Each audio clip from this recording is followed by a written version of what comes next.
Hello, and this is Debbie Johnson again from Renegade Rebellion Media, the Deberosa Shorts. And today I want to talk about the Mockingbird Media. I don't know how many people have heard about the Mockingbird Project and the Mockingbird Media, so I thought I would provide a little bit of background. Now I'm going to play a short clip, and it might sound a little bad because I don't have fancy equipment, but you'll get the idea from this short clip about what I'm talking about with Mockingbird Media. So let's go on and take a look at this clip. Headley. And I'm Ryan Wolf. Our greatest responsibility is to serve our Treasure Valley communities, the El Paso, Las Cruces communities, Eastern Iowa communities, Mid-Michigan communities. We are extremely proud of the quality, balanced journalism that CBS 4 News produces. But we are concerned about troubling and irresponsible, one-sided news stories plaguing our country. The sharing of biased and false news has become all too common on social media. More alarming, some media outlets publish these same fake stories without checking facts first. the sharing of biased and False news has become all too common on social media. More alarming, some without checking facts first. Unfortunately, some members of the media use their platforms to push their own personal bias and agenda to control exactly what people think. And this is extremely dangerous to our democracy. This is extremely dangerous to our democracy. This is extremely dangerous to our democracy. This is extremely dangerous to our democracy. This is extremely dangerous to our democracy. This is extremely dangerous to our democracy. This is extremely dangerous to our democracy. This is extremely dangerous to our democracy. This is extremely dangerous to our democracy. This is extremely dangerous to our democracy. This is extremely dangerous to our democracy. This is extremely dangerous to our democracy. This is extremely dangerous to our democracy. This is extremely dangerous to our democracy. This is extremely dangerous to our democracy. This is extremely dangerous to our democracy. Headley. And I'm Ryan Wolf. Our greatest responsibility. Oh, okay. So that gives you a little bit of idea of what the total picture is from our media nowadays. If you haven't been paying attention to it, you don't even realize it. But if you've been away from it and then come back, you see that they just pound away the same topic. So I want to talk a little bit about that. I want to talk about Project Mockingbird, which is actually a CIA project, and where you can find out more about that if you're interested. I want to talk about the ways that they control the media through controlled opposition, an identical message, which you just saw. How that message, how do they all know to say the exact same word? We're going to talk about that. What they don't say. There's lots of things that are not covered, and that's deliberate also. We're going to talk about the censorship and the power of the narrative and how actually our three-letter agencies and our government are controlling the narrative in our social media. And you can see a little bit of what they were talking about there, how, oh, don't listen to social media, or there are these crazy people on social media. And I can tell you how we're censored also from personal experience. So that's a little bit about what I'm going to talk about. And so let's go on. Oh, I'm also going to talk about Project Veritas and OMG, which is they're the first organization to bring out this into the light. And a very interesting article about that. We won't go into a lot of detail, but I have the link right there. And under other sources, I'm just going to put my own website, www.deberosa.com. I have pages and pages of 3 years of research that I save on a website definitely because of the censorship. And it's all categorized. And so whatever you're interested in looking at, I keep posting there on a regular basis. And that also posts over to Facebook under Deberosa Digs. So those are some sources that I'll be referring to. Okay, so Operation Mockingbird. I went to Wikipedia, and if you know, Wikipedia is a very left-wing organization. But I go there to say, okay, what are the left-wing people? Because if the left-wing people are talking about this, or actually, talking details about it, that means that, they couldn't hide it. And so I go there first, mainly to convince people that, that this is a thing. Well, Project Mockingbird was established in the CIA, started around 1963. Well, now what happened in 1963? And it was a means of controlling public opinion. And for those of you who aren't quite as experienced as myself, um, uh, John F. Kennedy was assassinated in 1963. And John F. Kennedy had spoken out very bluntly about the CIA and how they needed to be taken down. So this was actually, I mean, it's been in the works for a very long time. That's my point. And you can see its progression, and they have quite a bit of detail really on it on the Wikipedia site. So just look up Operation Mockingbird and you can see what it's about. So how do they manipulate the media? Well, first there's controlled opposition, and one thing that if you start awakening to things like this and you start saying things on liberal sites, and I'm really not speaking to the liberal people. I think they're pretty far gone. I'm speaking to the people that don't know which side's right. I don't know what's going on. But the liberal people always tell you to quit looking at Fox. That they want to portray Fox as a conservative site, and only the conservatives will listen to the stuff on Fox. And that ended the day after the 2020 election, when Fox News claimed that Biden had won. And just and it was the same way as all the other states that Biden had won, that they only had like 5% of the vote in, and they had, and the polls barely closed, and they were declaring wins and massive victories, and then the ones that weren't, magically the next morning they were 10,000 votes ahead or 15,000 votes ahead, and that's a whole other story. But Fox News immediately jumped on board with all of the others. And the purpose of controlled opposition is that they had conditioned us to think Fox is conservative so we can trust their news, until it becomes really, really important for them to make us think otherwise. And then Fox came out against the election deniers, as they call them. So that's controlled opposition, where they sound like they're in your court and telling the truth, and then all of a sudden they'll switch on certain key issues. And we'll talk about that later too.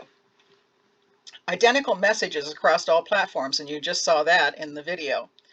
And we'll also talk about how they do that. Censorship.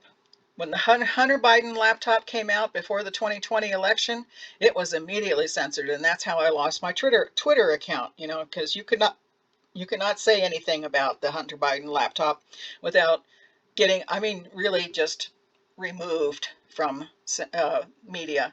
And it's become a going joke on Facebook. You lose a site, you have to go on. They have cut out entire sites. You can't get the app. Like True Social could not get the app on Apple for a very long time, and just major censorship across the board.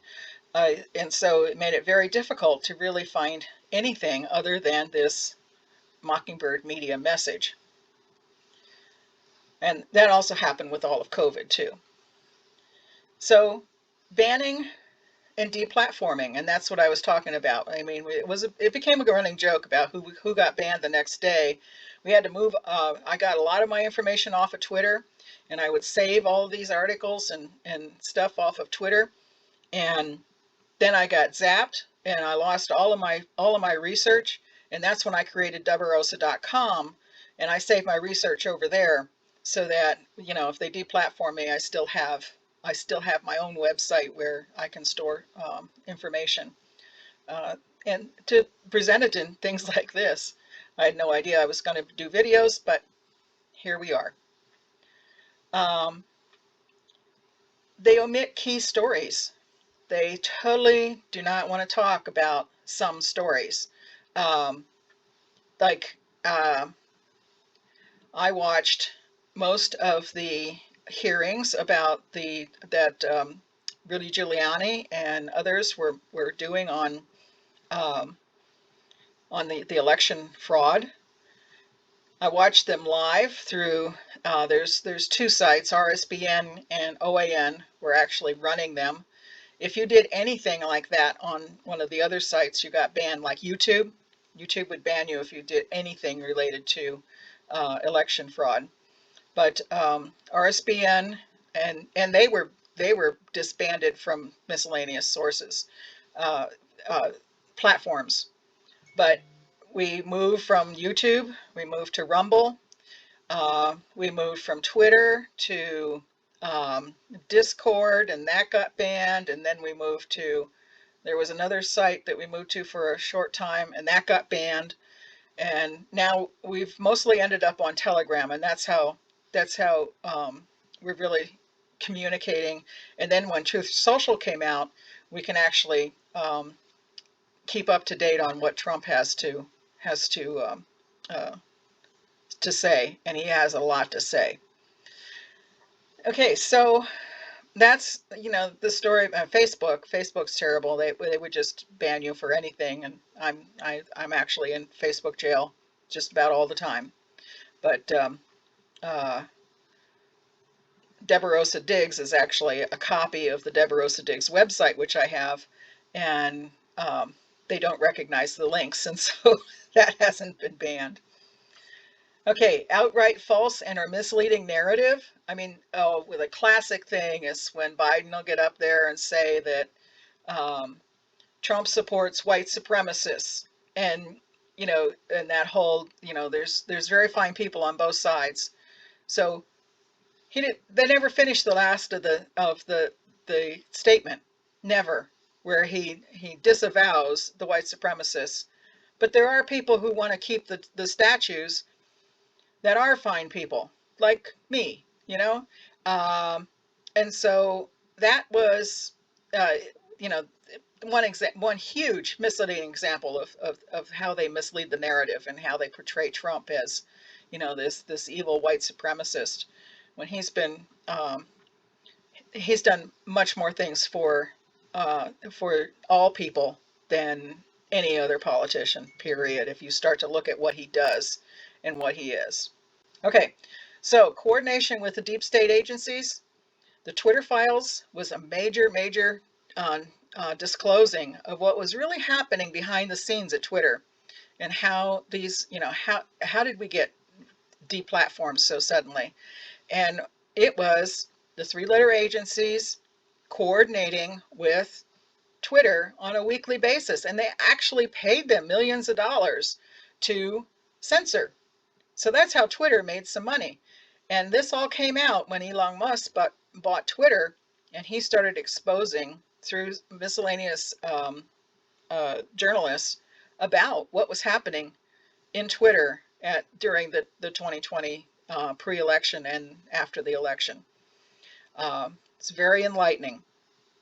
So the narrative had been managed in Twitter and in Facebook, and is just now coming out in the Facebook files just this week, where Zuckerberg is in front of the Congress, and we're finding out that yes, Facebook was in regular communication with the three-letter agencies to define the narrative that the mainstream media was going to present, and what was going to be censored out of any social media, so it looks like the social media matched. And we see it even in our local town groups. Anything anything that they don't want in the narrative is immediately banned, and I get banned from there every time I make a comment.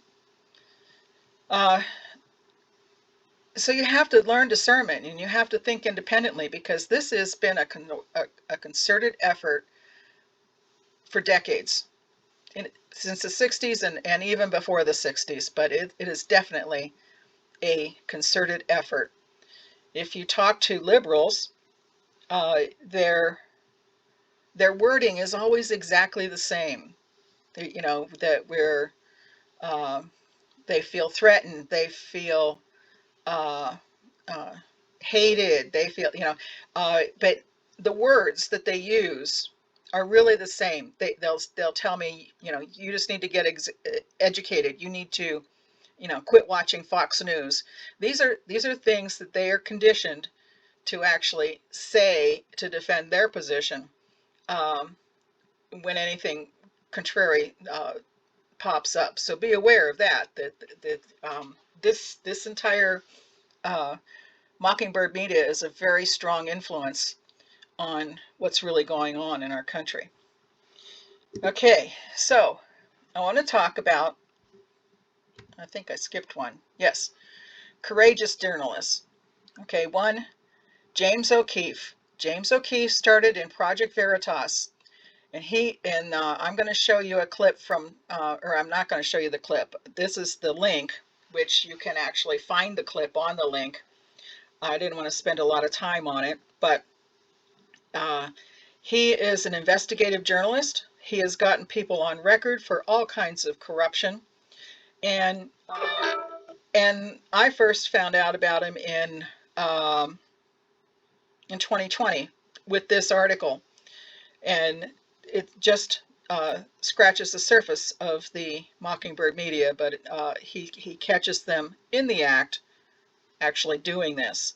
Now, the interesting thing about James O'Keefe, he had Project Veritas. That was the name of his company. He has been raided by the FBI. He has been, just abused in all ways by the federal government, because he is exposing the truth, to the point that his last article on Project Veritas was one that exposed how the Pfizer, and he was talking to an employee of Pfizer on tape, to say that they know very well that the vaccines are causing infertility. They know it. And he published that article, and the project, and he formed this company, okay, but the board at Project Veritas fired him the following week. So that is how powerful that the pharmaceuticals have over the narrative. They want to snuff out anything that might be contrary. So you won't see this in the mainstream media. You won't see any of these articles or anything about what's really happening. But he has, the other thing that he has, and he didn't get fired for this, but he had brought out, he started searching, and he actually has on his new website called OMG, O'Keefe Media Group, that they started looking at the donations to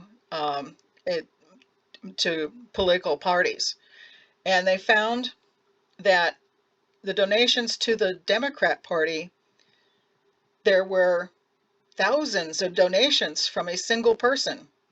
And he actually shows people how to go in, and I'll probably do a video on that at some point, but how to go in and actually see what the donations are to a party, and they'll see, like $100 every other day for a couple of years.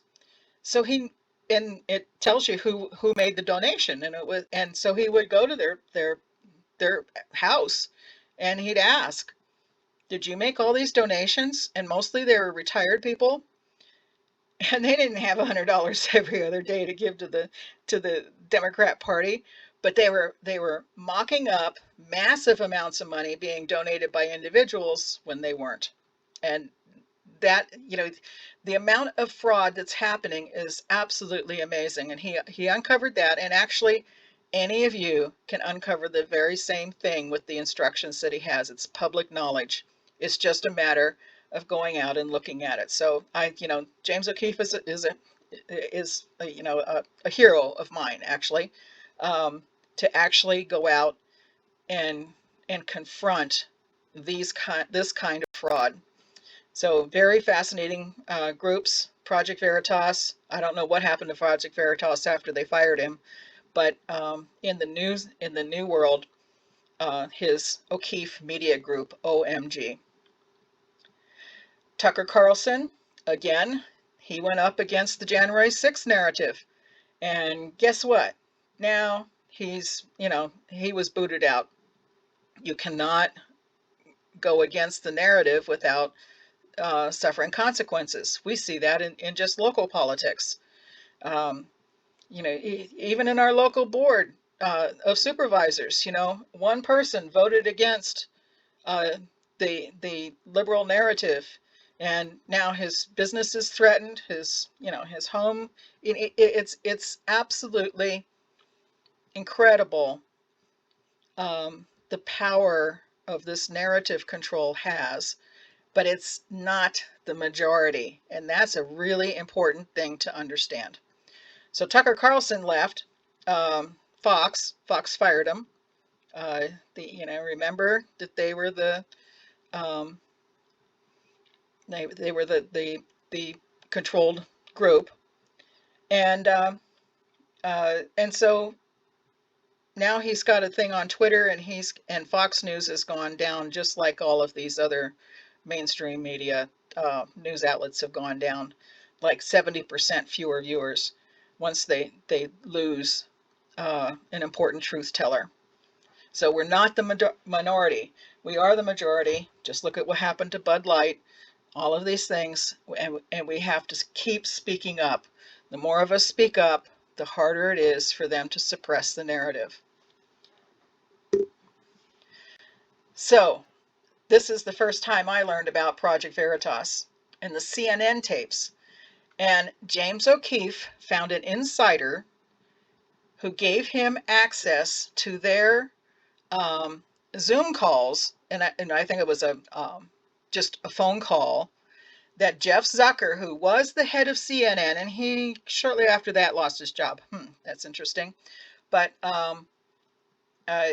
he was the head of CNN, and he would have these daily calls with all of his staff, all of the people at CNN, to say what you're going to cover, what you're not going to cover, how you're going to do it.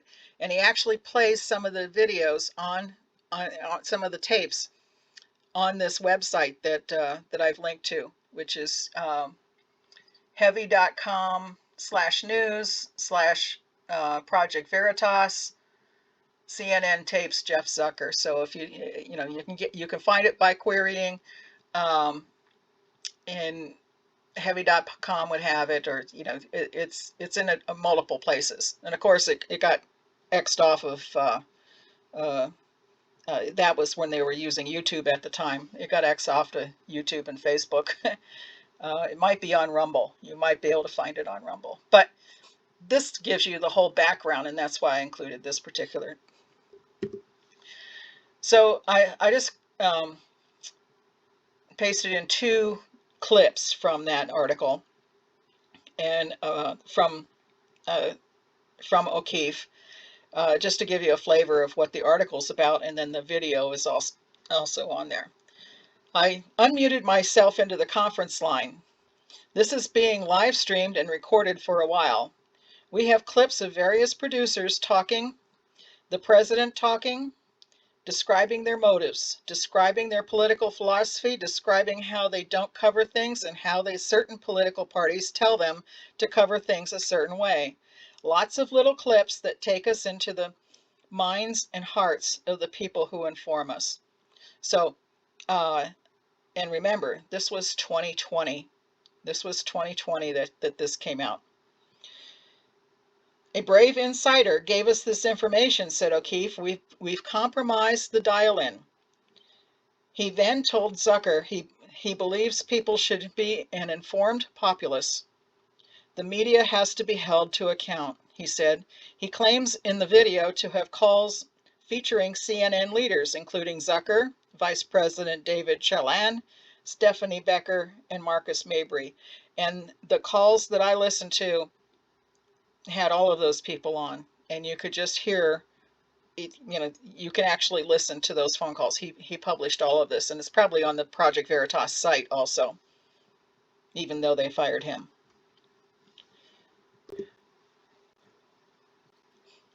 So in summary, what happens when you discover the whole world is a lie? Well, my first reaction was anger, and I'm still angry. I was like,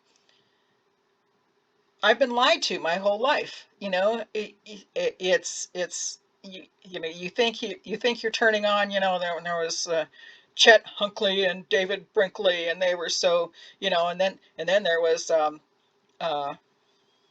oh, I forget all their names, but they were like the reporters, and they had the news, and you listened to them at night when I was a kid. And they were doing it back then with the Mockingbird Media news, and then it just has gotten so bad that it's become totally apparent. You look at what the COVID people did, and that was probably the most sinister in my mind. It's just like they they spread fear, they spread hate. Now you go out to the media and ask them what the whole LGBT thing, and everybody's got rainbows all over, and and then there's the whole Ukraine thing, and then what's really happening in Ukraine, and I have that on my website. But the lies are incredible. It's just incredible what has been told to us. Sadness. I mean, a lot of people have lost their lives, their livelihoods, everything, because of this kind of manipulation. Might feel embarrassment. How could I have been fooled? How could I have been fooled all these years? And it just opened my eyes to what's going on. And a lot of people, liberals in particular, become defensive. Like, their way, like, don't listen, quit listening to Fox News. You need to get educated. All of these things that are defensive mechanisms in their world. So I think the important message is to discover the lies, to find sources that you can verify with what people are actually saying, like live feeds or live messages. If the media says Trump said this, then you need to go to Trump's site and say, what is Trump saying? If you see that, well, a typical one is that, the chef that got, died at Obama's house. Where is Obama? Why are we hiding this? Why do they, always when they have these deaths, they're immediately cremated, and oh, it's too late. We can't find anything about what killed them. They've been cremated, and it's just too late. All of it, nothing adds up. Nothing adds up, and that makes you suspect everything, which might not be as good. It might be bad in the other direction. But I can tell you, if you suspect everything, you're closer to the truth than what's going on in the world right now. So that's what I had to say today. I hope it was a little bit enlightening. I'll be doing a few more of these videos over the next week or so. If you think of things that you'd like me to say, send me a note or comment on these videos, and I will see the comments. Nobody has, but maybe somebody will tell me things that they'd like me to research. I've done this for Conservative Magazine in the past, and I've thought this format might be a little bit better. So thank you. Oh, and please like and subscribe. to our channel and to our videos, because it really will help us to get the word out to more people that, you know, we've got to get mad enough about this to go out and vote, because as it stands right now, we're not getting people motivated enough to actually say, I disagree and I want to vote for something better. So that's about all I had to say.